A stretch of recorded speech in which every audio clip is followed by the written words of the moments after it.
in your head? How? Well, Amanda Jewson is a sleep expert, and she joins us this morning to help answer that very question. Good to see you. Good morning.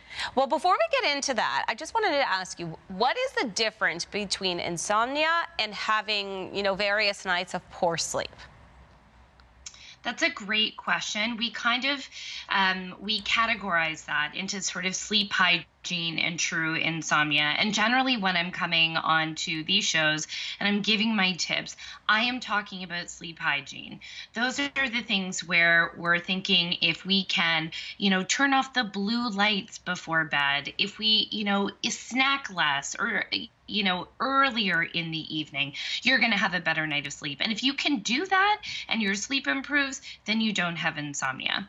Insomnia is generally categorized as trouble falling or staying asleep for at least 3 times a week for more than 3 months. So if that sounds like you are probably suffering from something called chronic insomnia. We all have insomnia here and there. So that's trouble falling asleep or falling asleep easily and waking up and not being able to fall back to sleep again. Okay, I'm happy you cleared that up because it's easy to say, but when you don't actually really know, right?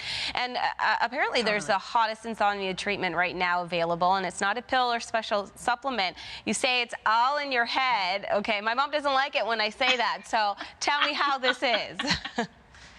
Look, I'm personally triggered by saying it's all in your head, so I understand.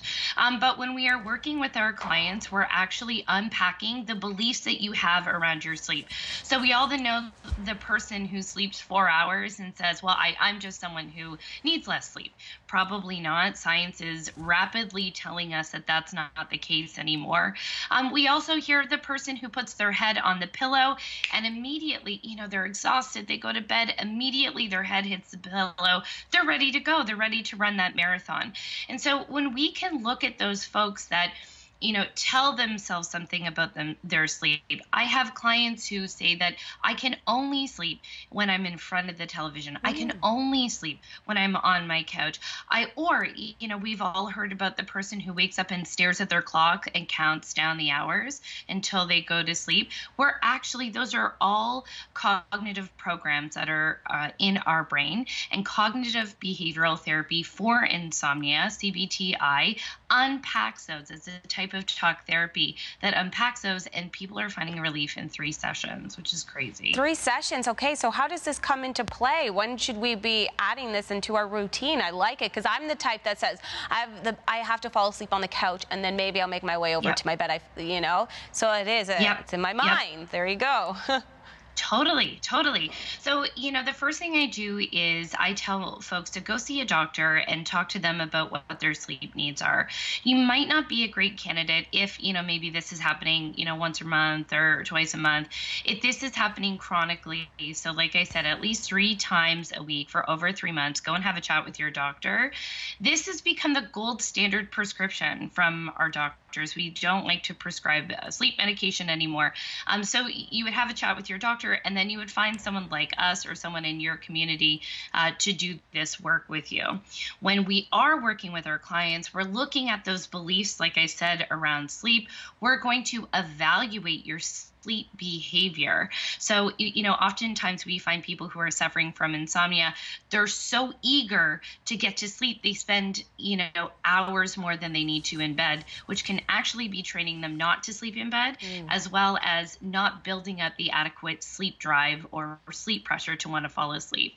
And finally, we would work out a sleep prescription with you. So we would look at what time you go to bed, what time you wake up. We really want to solidify those times so everything comes out in a nice, neat little package and you're sleeping beautifully. Oh, okay. I can't wait to tell my mom about all this because she's gonna hate it, but she's gonna love it because as she has a hard time, and then she overthinks, and then she lays there thinking about. And I do this too, where I'm like, if I go to bed right now, I'm gonna have 7 hours, and then another hour, and another hour, and then I've also heard too, like you said, you don't need to have prescriptions refilled. Sometimes they just don't have the effects that they once did. How was that?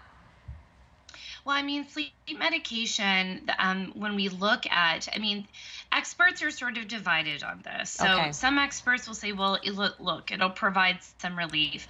But when we look at the brain waves of actual sleep, natural sleep, they differ quite significantly from the brain waves that we're seeing when you're on sleep medication. There are some experts who say it's not sleep at all, it's sedation. So, it would have to be a discussion with regards to medication with your doctor about the benefits versus a risk of that. But because of that information, honestly, most doctors, before they're prescribing you anything, are sending you to a CBT-i specialist first. And where do people get more information if they want to look more into this method of getting a better night's sleep? Well, they can head over to our website, which is restmybest.com. We talk all about CBTI. We link to some great studies that are coming out that indicate that this is the gold standard. And obviously, before you're doing anything, always have a chat with your medical doctor to rule out any sort of medical issues that could be present that could be contributing to your insomnia, such as obstructive sleep apnea, which is very easily treated. So we want to make sure that we're not ignoring that as well. Amanda, thank you so much. This was so helpful. I really appreciate your Yay, I hope time. so. Yeah, no, it really is. So thank you. It's a different way of thinking about getting a good night's sleep, which is so important for us to function properly every day. So thank you very, very much. And I hope you have a great day and excellent sleep tonight. Thank you. You too. Thank you. All right, we'll be right back at 7:52. That was sleep expert Amanda Jusen telling us about a great way on how you